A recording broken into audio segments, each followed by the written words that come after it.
Not long ago, Po the person and Paul VanderKlay had an interesting conversation about what they called the problem of suffering and whether it's possible to justify having children while knowing that it leads to inevitable suffering. And since they are both pro-natalists, they are in favor of procreation, and they are both Christians, while I'm an anti-natalist and an atheist, I think I could share a perspective from the other side.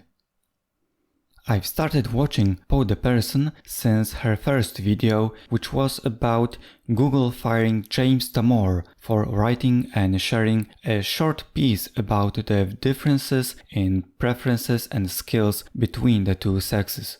It was back in 2017. I found Paul VanderKlay fairly recently, around December of 2020, shortly after I started watching John Vervaeke's Awakening from the Meaning Crisis. Po makes videos on a variety of topics, while Paul is more focused on what sprang from the recent wave of interest in Jordan B. Peterson, which is something like the contemporary search for meaning.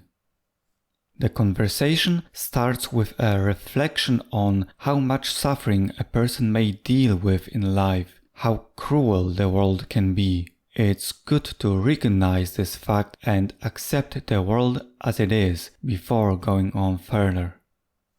Antinatalists, and they are, it's a philosophy of trying to prevent suffering by encouraging people to not have children, because when there are no people, there can be no suffering. If my child was never born, she would never suffer. And so the ultimate way to prevent suffering is to not make any more people. Po says that antinatalism is a philosophy of preventing suffering by encouraging people to not have children, because if there are no people, there is no suffering. Usually, we tend to think of philosophy as something that aims to reveal some truth, not something that is to be done. On this common understanding, antinatalism would be a philosophy that explains why procreation leads to great harm and why it's morally wrong to bring children into the world. But Poe's description is still very much valid, because a lot of antinatalists do encourage people to not have children to prevent unnecessary suffering.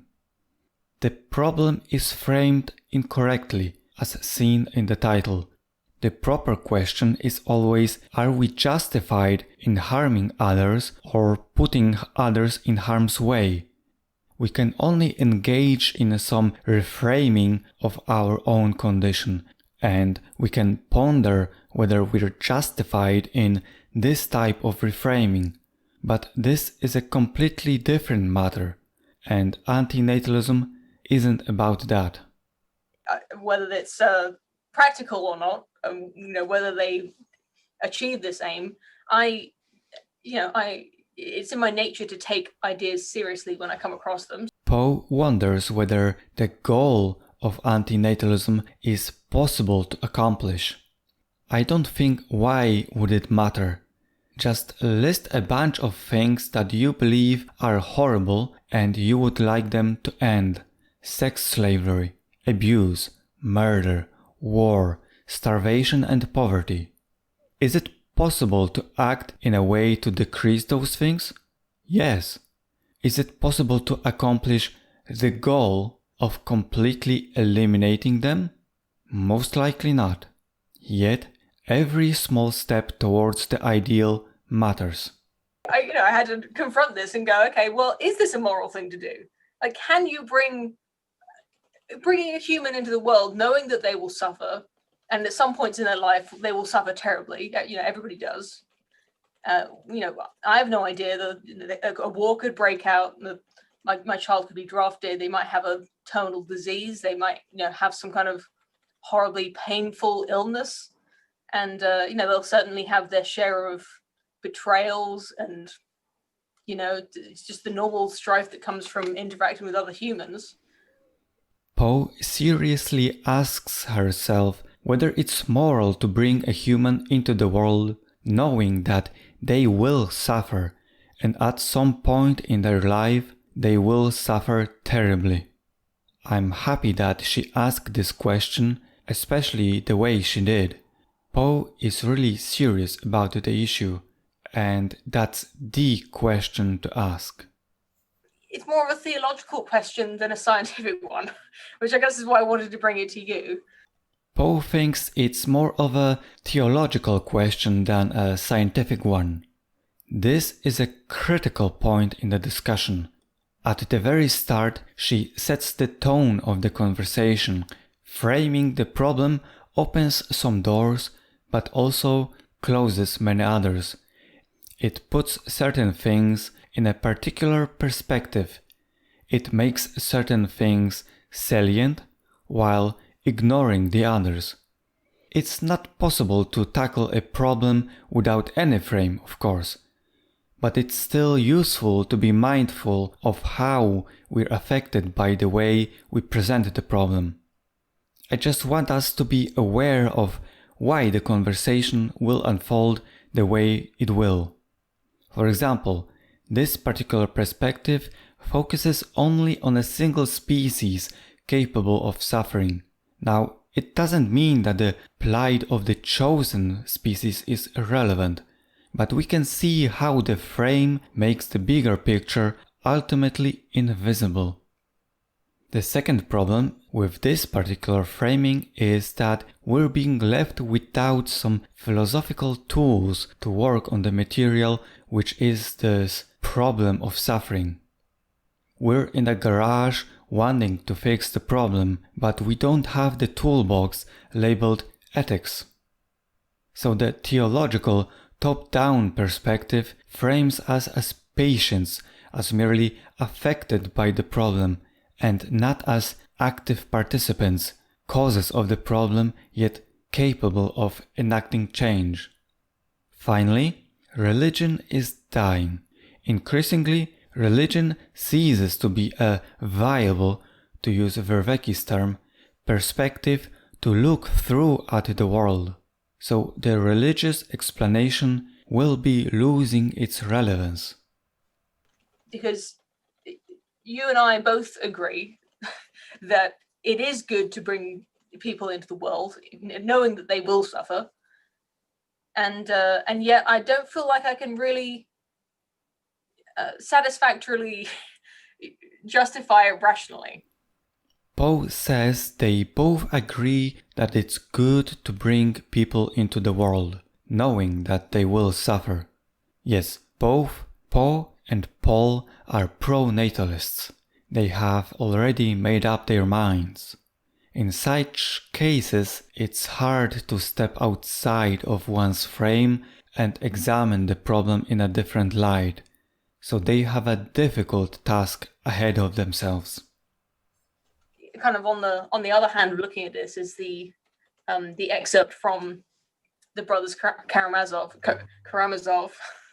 that I brought to your attention. I think we both read the book before, but it's probably the most famous scene from that book is the conversation that Alyosha has with his older brother Ivan in the tavern about the problem of suffering, and Ivan brings it up in a slightly different way to how I'd heard it before. Where the problem of suffering is usually the title given to the question of why does God allow suffering when he has the power to prevent it? If he is all powerful and he is benevolent, why is there suffering in the world?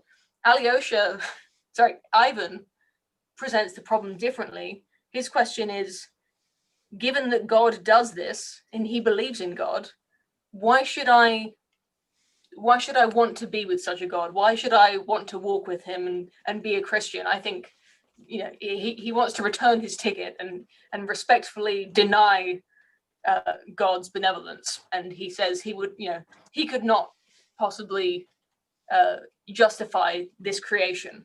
He says it's too awful to be worth it. It's all of the benevolence of the world could not justify how awful the universe is. So that's quite a lot. Po mentions the problem of suffering and a specific rendition of it from the Brothers Karamazov. Given that God allows for all that suffering, why should I walk with God? Given that all the benevolence in the world couldn't justify all that suffering. Notice the phrasing used throughout the entire discussion. The problem of suffering is a known theological problem, especially in the Abrahamic religions. But this is a problem regarding the existence of God and His nature. It is not a problem of what do we do to each other, what are we justified to do, or what should we not do. The most valuable fragment here is the idea that all the benevolence in the world cannot justify all the suffering that's happening. We could also add that all the good cannot make up for the bad that people have to suffer through. The question, it seems to me, that he raises is, can there be any justification for suffering? Paul thinks that the question is, can there be any justification for suffering? This is very peculiar. I've never heard anyone ask such a question, and the strange thing is, Poe seems to understand it. This weird question is something normal to them. For me, the question such posed doesn't make sense. When we speak about justification, we have in mind something that's similar to doing or has a willful component, an intentionality. We can ask whether we can justify an action or a decision. We can ask whether we can be justified in believing in something. But suffering is something we experience. When I stub my toe, does it make sense for me to wonder, can I justify this pain? Let's give the antinatalists their due. Your little girl will suffer. In fact, your little girl suffers every day when she had a spinal tap as well, by the way. That was one of the first sort of encounters you and I had together. I remember you telling me that before, is that she also had the same meningitis scare. And I asked the doctor, is it going to hurt? And he said, we'll give her some sucrose, which is like painkillers for babies. It's just, it's sugar. It's sugar. Yeah. I mean, you know what it was like. I just wanted to bring that up. Please continue. No. And so then, well, there's the question. And in a sense, you're giving consent to the doctor to do that spinal tap and all they're doing is trying to figure out, is there a problem? That's all they're doing. And then right there is the question, is that suffering justified or justifiable? And as a parent, you make that call, because if you told the doctor, no, I don't consent, I don't want you doing a spinal tap.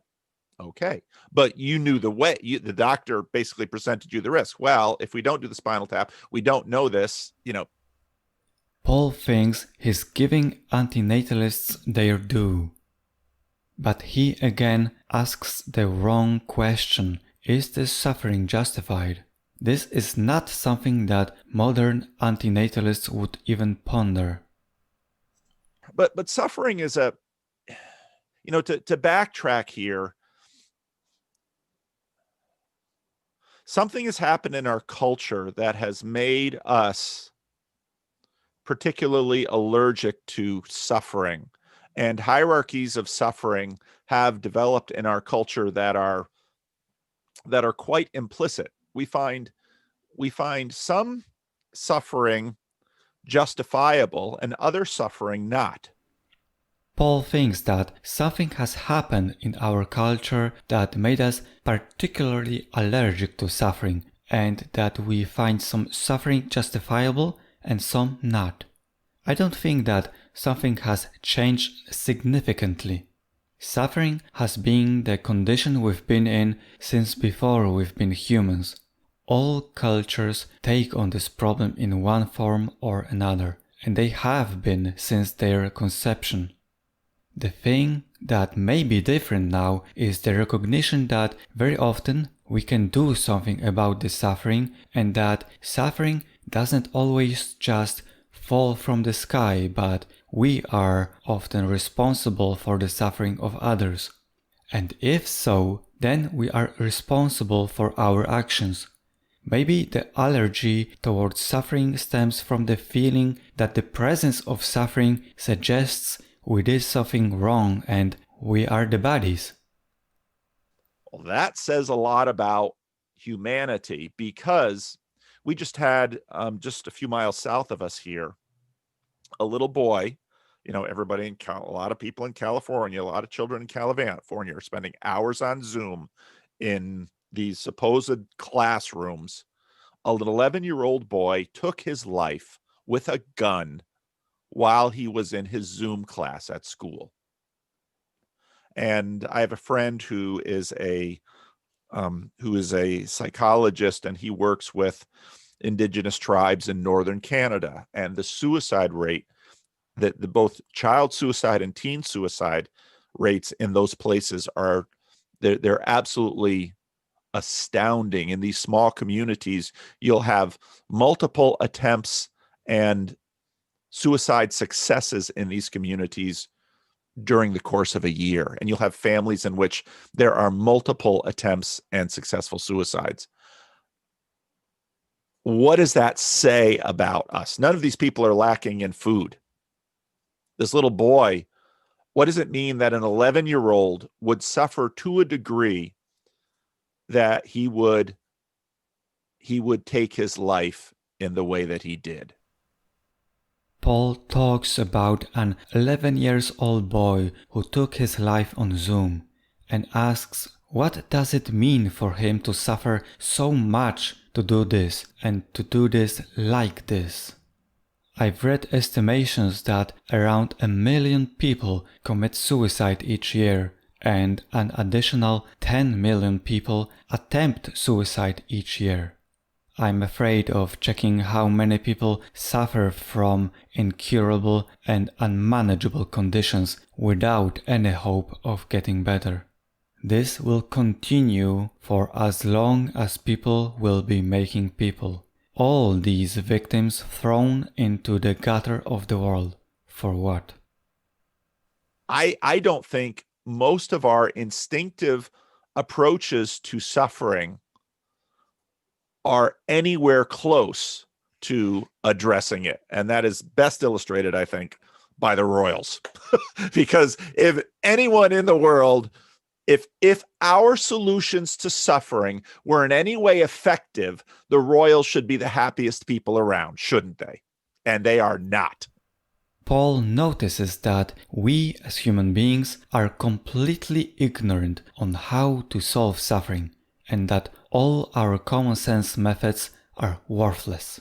Indeed, all of our methods are bunk. We have more medicine and more therapy than ever, yet there seems to be more suffering than ever. It seems as if we cannot solve the problem of suffering for as long as we're here.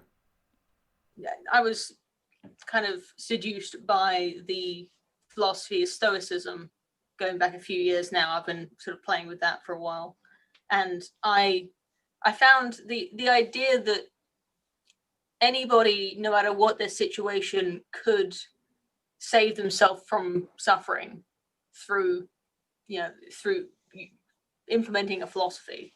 And I found that very attractive. And there was one lecture I saw where a modern Stoic philosopher said that the two of the most prominent Stoics are Epictetus, a slave, and Marcus Aurelius, an emperor.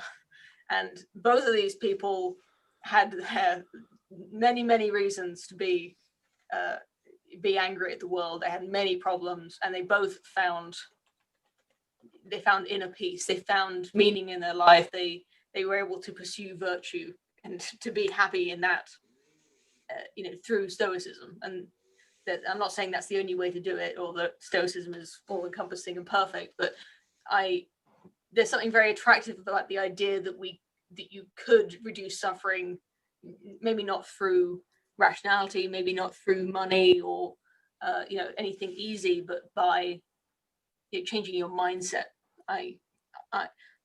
Or maybe your religion could do it, for instance.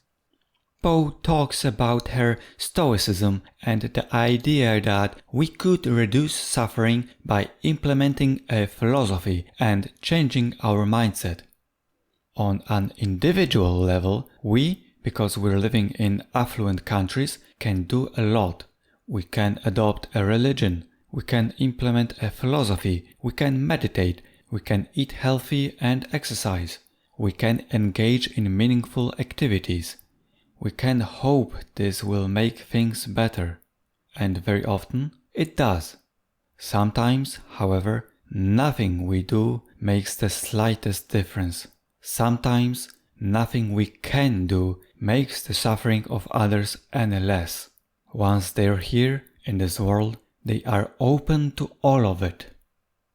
I would say we will happily endure suffering for the sake of meaning. Paul says we will happily endure suffering for the sake of meaning. Let's stop here for a second. Yes, we often endure some suffering for an anticipated reward. Marathon runners endure various discomforts for the pleasure of the run and for the possibility of winning.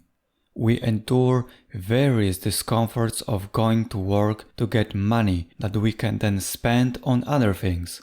Often, such positive motivations push us to obtain a reward if we expect that the work or suffering will be worth it.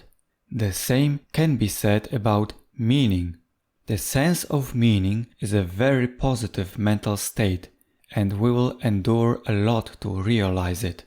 The problem is, of course, that not that many people will feel a sense of meaning, even though they suffer terribly in their life. And before a person was brought into existence, there was no need to struggle to get anything, let alone to obtain meaning. When it comes to Christianity, that tends to be the Christian solution. Because, of course, at the center of Christianity is a man who willingly suffers. He, and again, Peterson talks about this actually quite a bit. He voluntarily pursued suffering. And Peterson is right in that there's an aspect of that voluntary aspect is critical in terms of the interplay between meaning and suffering.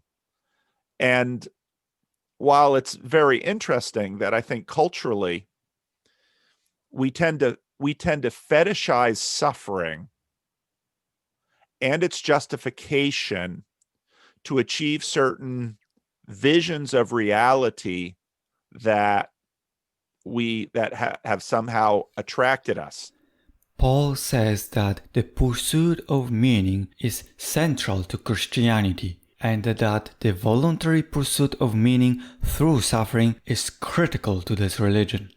Yes, but very few people pursue the types of suffering that are most horrible. You won't find people pursue being brutally raped, having their family killed, being taken to slavery, have a very debilitating disease, etc. Too much of the suffering is involuntary, unwanted, and of the kind that brings nothing but misery. There is no meaning derived from this.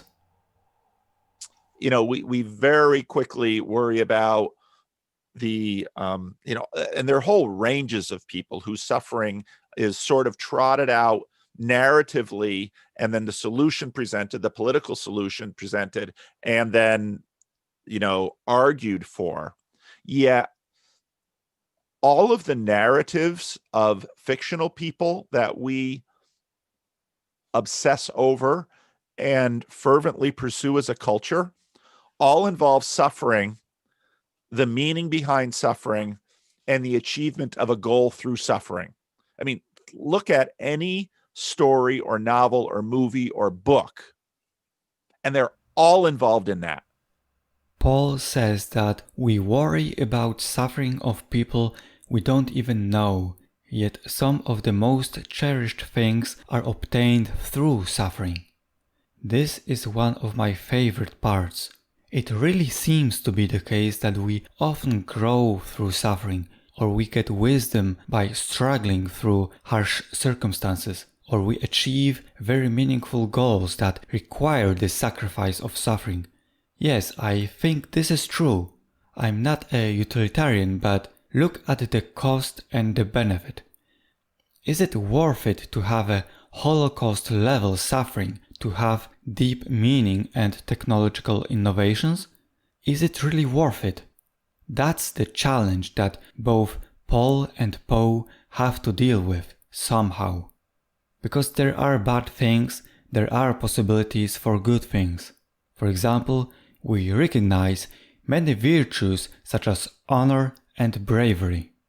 But these virtues are secondary or derivative.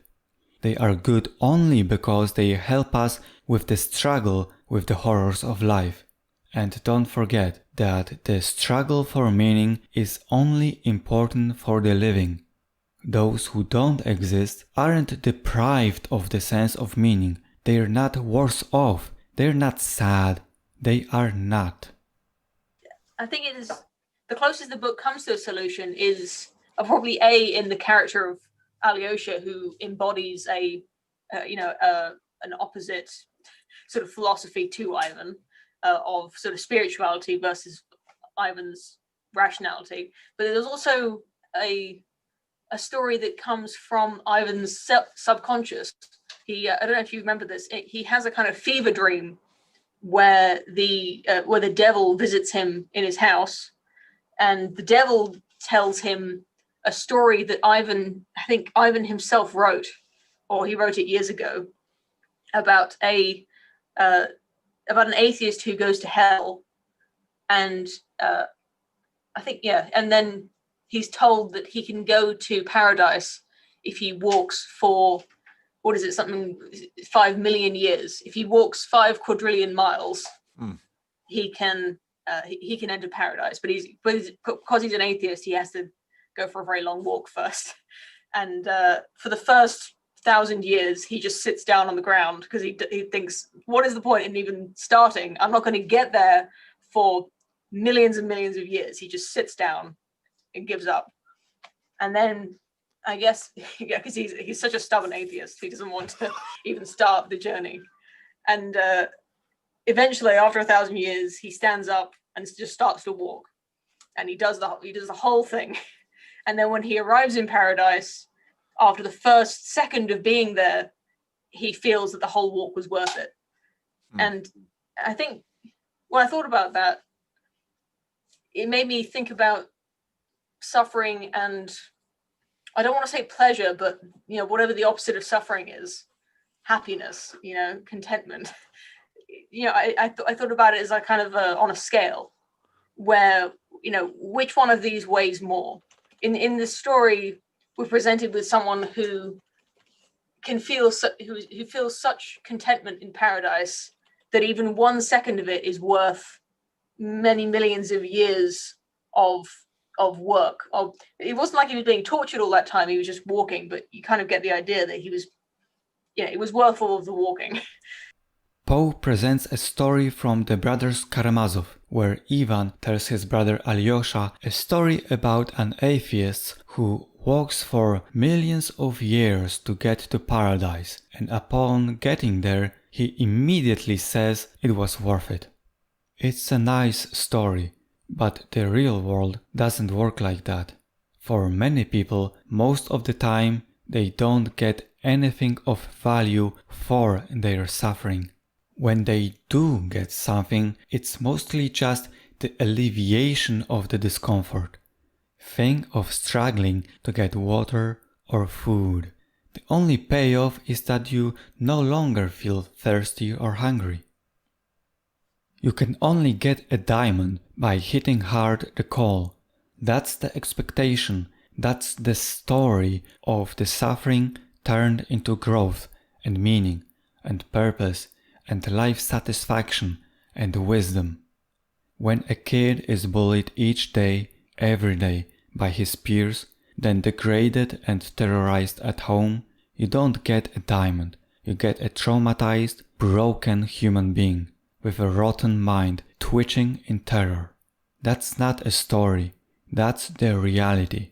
That's someone's entire life, all they ever knew, all they ever felt.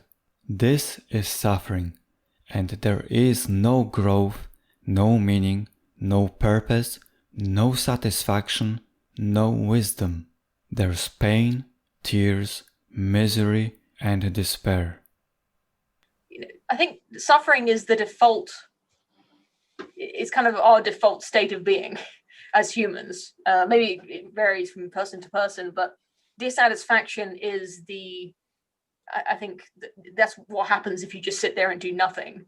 You get bored, you get hungry, you'll feel there's no meaning in that. And even if your material needs are met, you get a kind of, ennui, as the French call it. There's a boredom with life. Po says that suffering is the default state of being, and there's no meaning in that. Yes, from this observation we can recognize that we are simply not justified to subject more people into that horrendous state by bringing them into existence. At the very least, we should be extremely wary of doing that and present, even if to ourselves, a damn good justification that it's the right thing to do. I don't know if it's true that happiness can outweigh suffering in that way. And it's, you can enjoy moments in your life where at the time it feels so profoundly lovely that it does feel like it was worth the suffering. And I started to feel that way more after having a child. There's the highs of happiness are higher, and there are some lows as well. But it feels like in those moments of joy, it feels like it was worth it, and all of the difficulty, all of the late nights and work and everything. It feels like it was worth it, even if it was just that one moment. Yeah. And I ask myself, if maybe this is too grim, but the Stoics encourage negative visualization, negative ideation. And I ask myself, if my daughter died tomorrow, would her life have been worth it? Did she, up to this point, has her life been meaningful enough? And of course it wouldn't be a happy thing, but could I be grateful for that first year of life, knowing that there was nothing to come afterwards and she never made it to adulthood or childhood even? Yeah. And the suffering that we would go through as a result of that could, is that too much to outweigh her entire life? I mean, that's kind of a selfish way of thinking about it, like thinking about it from my point of view, but that's the kind of thing I think about, and I haven't got any answers, but I think the solution that's being presented is that there is joy that is pure enough, that is great enough to outweigh some amount of suffering or all suffering. If we could put it up on a utilitarian scale where everybody's joy is stacked together and everybody's suffering is stacked together, would one outweigh the other? Po wonders whether happiness can outweigh suffering, but thinks that it was worth it for her to struggle to have a child, because she had very happy moments. She also recognizes that it's a bit weird to gain this life satisfaction based on a potentially meaningless life of her daughter, in a hypothetical case where she couldn't even attain any meaningful positive experiences. There's no denying that. But what about the child? Can we use other people, including our children, as means to our ends? In this case, to feel tremendous happiness? If we can do that in the case of parent-child relationship, can we do that with any number of our human encounters? Julio Cabrera, in his book Discomfort and Moral Impediment, argues that procreation is a manipulative act where the parents non-consensually do something to the child in order to satisfy their own plans. You talked about what is the opposite of suffering. And I think that's a good place to pause, because it's not happiness. It's probably satisfaction. And if you consider satisfaction is deeply, you can't experience satisfaction unless you experienced, in a sense, suffering. And meaning is in that matrix as well. I mean, the drama of suffering, I mean, suffering pushes us forward in ways that few other things do. Paul describes what he believes is the opposite of suffering. It's satisfaction.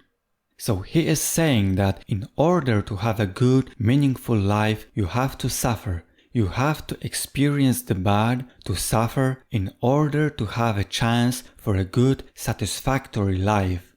Paul tries to say, what can we use suffering for? What can we reforge it into? What can be made from it?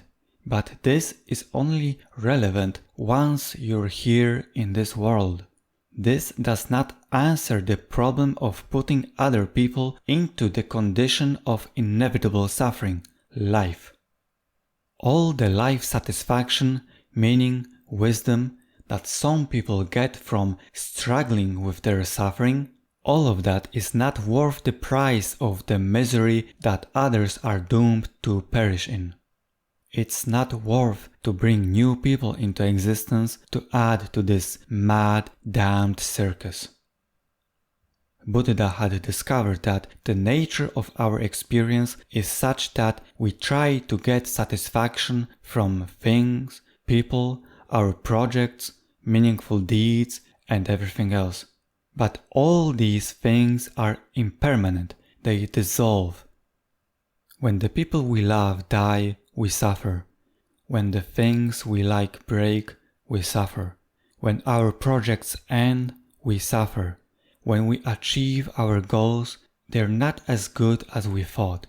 We cling to all of these things. We yearn for satisfaction. But this is the source of suffering. The drive towards satisfaction is actually leading to suffering. Search for meaning or satisfaction to quench the suffering is like applying a band-aid for the gushing wound. Why not just not make new wounds? Why not refrain from bringing new people into existence who would otherwise need to look for a band-aid of life purpose to apply on the void of the core of their being? You can end yourself. And in some ways that is a very traditional response to suffering. You don't want to suffer, end yourself. And of course, Kierkegaard has in his book, Despair Unto Death, or The Sickness, I forget the name of it. It's one of his more famous things. He basically has the narrative in there of someone deciding to kill themselves only to discover that suicide was not an answer to the despair that was driving them to it. Now there's a horrible little narrative. What if the despair that is driving you to end your suffering and the hope that is held out by suicide is also found empty? And Kierkegaard sort of, basically declares, well, isn't that exactly what hell is? It's a despair that cannot be resolved by the physical cessation of our lives. Paul presents a traditional response to terrible suffering, suicide. He refers to Kierkegaard, who thought about a type of despair to which even suicide isn't the solution. Paul calls this state hell. This makes the pro-natalist position even harder to defend. When you know that the person you're about to bring into existence may end up in hell on earth, do you really want to risk that? And given the fact that a good amount of our suffering, especially in the affluent, secure West, is not in fact physical, but relational and existential. That might lead us to imagine that, well, if a good bit of our suffering is in fact existential, then a physical solution to it, well, that certainly is sort of dependent upon a naturalism or a certain scientific materialism. But the fact that so much suffering is existential might lead us to the horror of imagining that perhaps a physical solution can't finally, ultimately address this existential crisis. Paul says that a lot of suffering we experience nowadays in the developed world is not physical, but relational and existential. He says that a physical solution may not be possible. This is a terrific point. All the technology, all the medicine, all the innovation that people came up with and continue to develop may not even touch on some of the most important and pressing problems we're now facing. So the hope that the future people will live much better lives isn't very well founded. We can't honestly hope that our children will have better lives, safe from so many dreadful forms of suffering. That the suffering of the future child might bring that into question. I think that's perhaps a modern idea. I mean, it's not that modern, obviously, because it was in Brothers Karamazov. Although Ivan doesn't say anything about having children. He sort of talks on a sort of a grander scale. But maybe it's just my way of reading it. But it does seem like he's asking the same question. Yeah, if you create a person who you know will suffer, then you are creating suffering for that person. And are responsible for it to one degree or another. Poe and Paul agree that by creating someone, you are basically bringing suffering onto them. You are responsible for that suffering to some degree. Here, they basically reconstruct the fundamental antinatalist premise. The only thing that is close to some counter to that is the following fragment. The production of more life, it would be good for the world, even if that weren't the case. Even if my husband and I were living in a tent, or if we were constantly getting into fights, or there's some really awful situations that people can be born into, and yet I still feel like those lives are valuable, and that there's hope for all human beings, and I can't justify that, because when I start using my brain sounds like Ivan from the Brothers Karamazov, and it sounds like the antinatalists who have a go at me in my YouTube comment section. Send them my way. I'll have a go at the antinatalists. But in my heart and in my action, I'm Alyosha, and I'm an optimist, and I think that that suffering can be justified by, maybe not even joy, maybe not even happiness, but just life. I feel like the world, the just living is good enough for every soul. If you let me use a religious, I'll let you.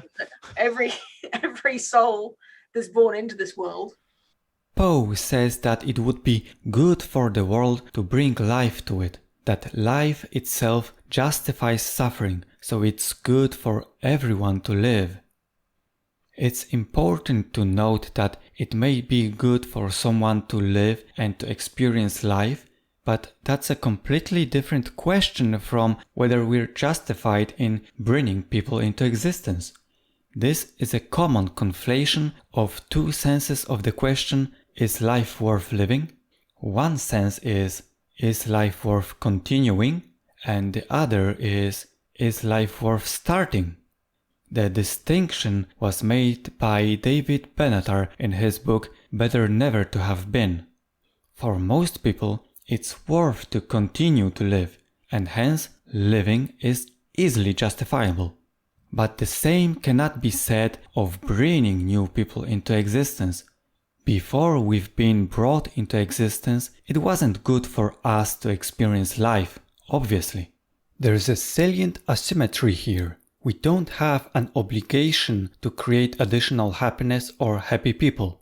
We have an obligation to not create suffering or suffering people.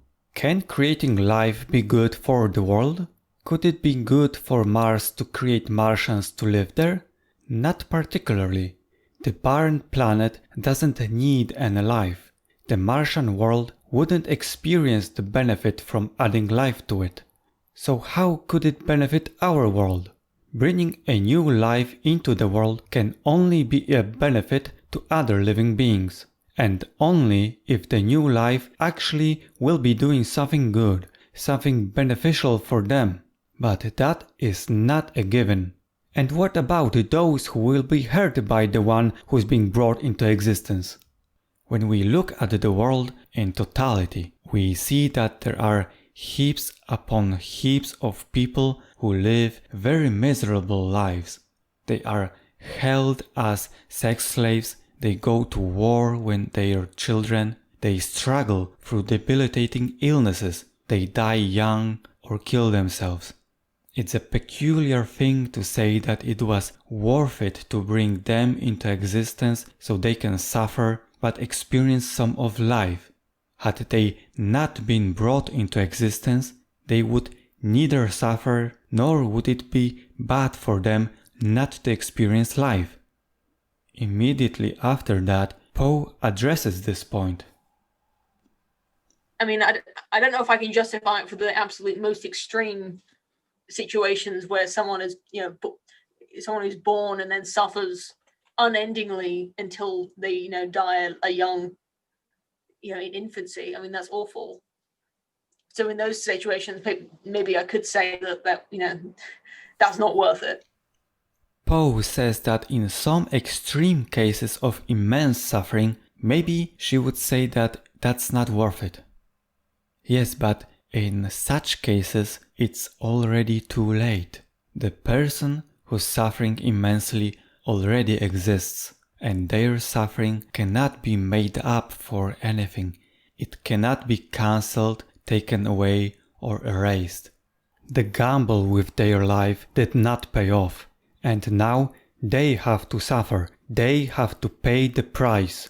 Now we know the price was not worth it, but it's already too late. The thing to realize here is that taking part in the continuation of the human species essentially guarantees that all those horrifying things will also continue. Creating a child is pushing the domino block further into the future, where some of the descendants will suffer in various horrible ways. So even if a given child will not have the worst life, the act of creating that child increases the chances of someone being brought to hell in the future. Life is like that, and we can't do the math of justifying. I was thinking of the Brothers Karamazov, and I was thinking about Ivan's argument, and I was thinking about Hitler. Okay, is it if let's imagine you knew that what Hitler was going to do, would throttling baby Hitler in his sleep be justifiable? Paul says that we are incapable of justifying our actions because we're incapable of seeing the future and predicting what will be the consequences of our actions. I think he could have meant that we're unable to judge actions because we don't know the consequences, but would Paul really commit to all the implications of this position? That would mean we would have to be indifferent to rape, murder, abuse, because we can't know what would be the final consequences of these heinous acts. I'm certainly not on board with that, and I believe Paul also wouldn't be. Maybe it was because of the confusion between justification and judgment. Even Christians have to judge, so the known saying, "Judge not, that you be not judged," is bunk, and it's sometimes misunderstood. It means don't judge other people as bad. Not that you cannot make any moral judgments whatsoever. Christians also have to judge which actions are good or bad or sinful and whatever the opposite of sinful is. They have to do that in order to follow the path to God, I presume. So yes, we judge, we have to judge. We also demand justification for potentially dangerous, risky, or harmful actions. Basically, the question of life is, in fact, will you hazard suffering for something? And I think the best word we have for it is meaning. And the answer, the living answer is yes. And my admonition to people is risk it. Because the opposite of that is in some ways just sort of a gray death.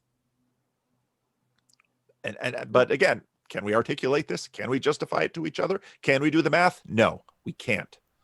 Paul asks, will you hazard suffering for some meaning? And answers, yes, risk it. He adds, because the opposite is the gray death.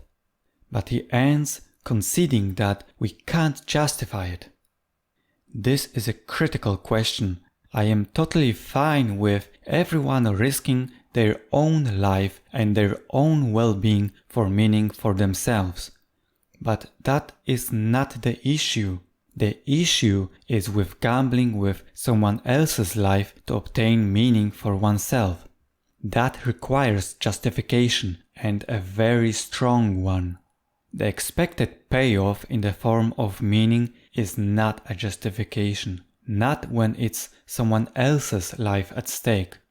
Everyone dies.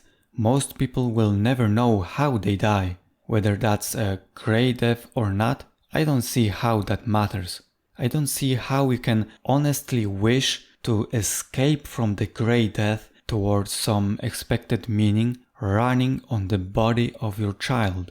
Because by creating the child, you are creating someone who will live, suffer, and who will also have to face the exact same dread of dying, and who will finally die a grey or any other death.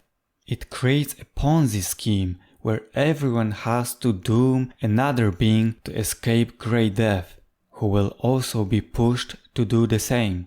We are creating hell on earth for each other by condemning new people into this condition. And it's on you to make sure that you can guarantee that the life you're about to create will not face the grey death, but the rainbow death. But you can't do it. You can never be sure. So you can't justify the gamble with someone else's life. I want that rational justification for my feeling, my assertion, or my decision to bring life into the world. I want a language to explain that decision and that assertion. You know what I said a few minutes ago about how I think people should create more life, no matter what suffering they imagine could happen, no matter what war is going on. I feel that strongly, and I've been searching for, like I said, more than a year for a way to justify that, for a way to put that into language. Po says that she's been struggling for over a year to find a reasonable justification for bringing people into existence, all the while knowing that that is the cause of suffering. I'm genuinely baffled by the strength of the urge to rationalize post hoc the deed, instead of admitting that unless and until we have a justification for a risky act, we have no right to act. In many other cases, we do require justification for what we do. For example, we justify performing spinal taps and vaccination because overall there is a great benefit to those things and they prevent much greater pains. So why justification wouldn't be needed in this case? Why wouldn't we proceed in the same way in the case of procreation? First, make sure we're justified to act, and if not, refrain.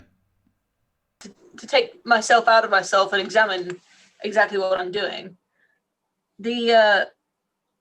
you could say that the reason I'm picking so hard at this scab is that I have done this already. I have already reproduced, and I've been posed this question: why did you do that? And all of my mental faculties are dedicated to justifying the decision I have already made. One of the most important decisions, maybe the most important decision I've ever made. I don't want to believe that I could have done the wrong thing. And so that's why I'm working so hard on it. I guess what I want to know, what I really am seeking evidence for, I want to know that what I did by creating a new life was in her best interest, not in my best interest. That's the constant accusation, is that it's selfish. Po says she wants to make sure that she did the right thing. She wants to justify the decision she have already made. She also wonders whether creating her daughter was in her best interest or was it selfish. That's a method that can only lead to success. If the only thing you do is search for evidence to support your belief, you'll only ever find it, and you can be sure that you won't ever falsify your hypothesis. The question remains, of course, is it what you really want to do? As for whether creating a child can be in child's best interest, it's impossible to do anything in the best interest of someone who doesn't exist. The only relevant parties are the parents, and the parents bring a child into existence because they want to have a child. They are motivated by their own needs. In this respect, the procreative act is inherently selfish. Maybe a better word could be used instead of selfish, because it has a lot of baggage associated with it.